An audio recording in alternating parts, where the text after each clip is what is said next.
This morning they found out why, and my father couldn't speak. His coffee cup hit the tile in slow motion, ceramic shattering against silence. My mother stood frozen in her robe, one hand gripping the envelope like it might explode. Maybe part of her knew it already had. I didn't smile, just stood at the threshold, jacket zipped, keys in hand, letting them choke on their own surprise. Because 6 months ago, they called me heartless. "You're her brother," my mother said, voice sharp, trembling. "She needs your help. Family helps family."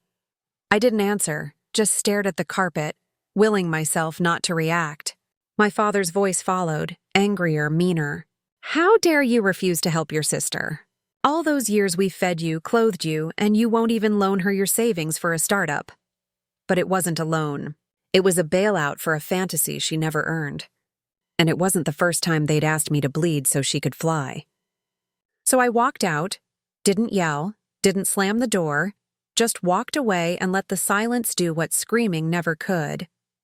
They thought I was selfish, cold, unloving. They didn't know the truth. Not yet. I used to worship her, a sister 4 years older, dazzling and untouchable. When we were kids, she told me monsters didn't live under the bed. They lived behind closed doors and sweet voices. She taught me how to lie for her, cover for her, love her. She taught me other things too, like how to smile while cutting someone down, how to twist a secret until it breaks you, and how to take and take until the other person forgets they ever owned anything. I was 14 when she borrowed the college fund Grandma left me. 17 when she got me to lie to the cops about her DUI. 20 when she used my name to rent an apartment and vanished without paying a dime. But I forgave her again and again, because that's what family does, right? I didn't find out about him until I came home early one weekend and saw his shoes by the door. Black leather, size 11, not mine. She said they belonged to a friend. Then a coworker. Then, when I pushed, she just laughed. "It's not what you think," she said, sliding her arms around my shoulders, pressing her perfume against my throat like a threat wrapped in silk. But it was exactly what I thought. My girlfriend. My apartment, my bed, and my sister. They never saw it. The way she clung to people until they were hollow. The way she charmed them, devoured them, then spat out what was left when she got bored. They never noticed the new watch she couldn't afford, the cash she kept tucked in books, the whisper of a lie that always came before a favor.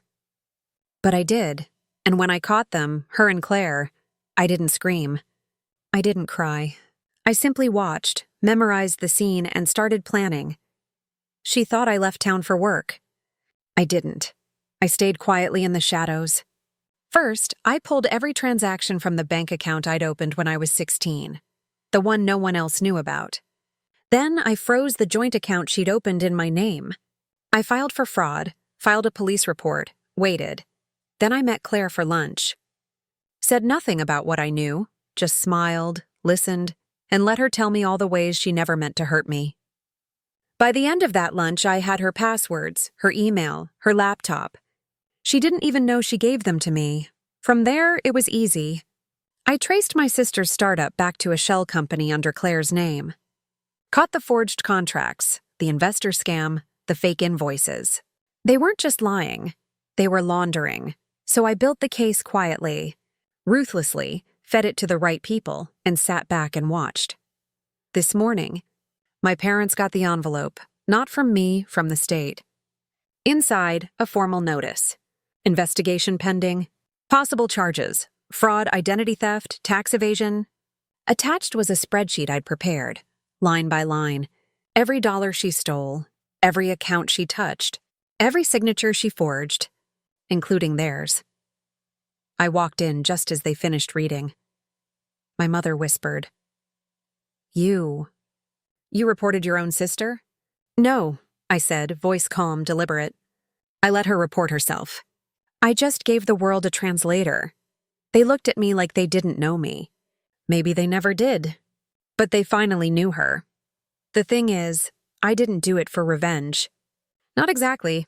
I did it because I wanted it to stop. The lies, the bleeding, the way she left ruin in her wake and smiled like she'd done you a favor. And I wanted them to see it, To finally see me, not as the fixer, the scapegoat, the backup wallet, but as someone who doesn't burn quietly anymore. She'll face court now, maybe prison. Claire already left her, took the money, and ran. Typical. And me? I moved my money into a trust, started fresh, quietly successful. I don't need their apology or hers.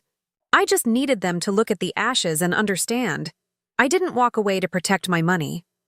I walked away to protect what little was left of me.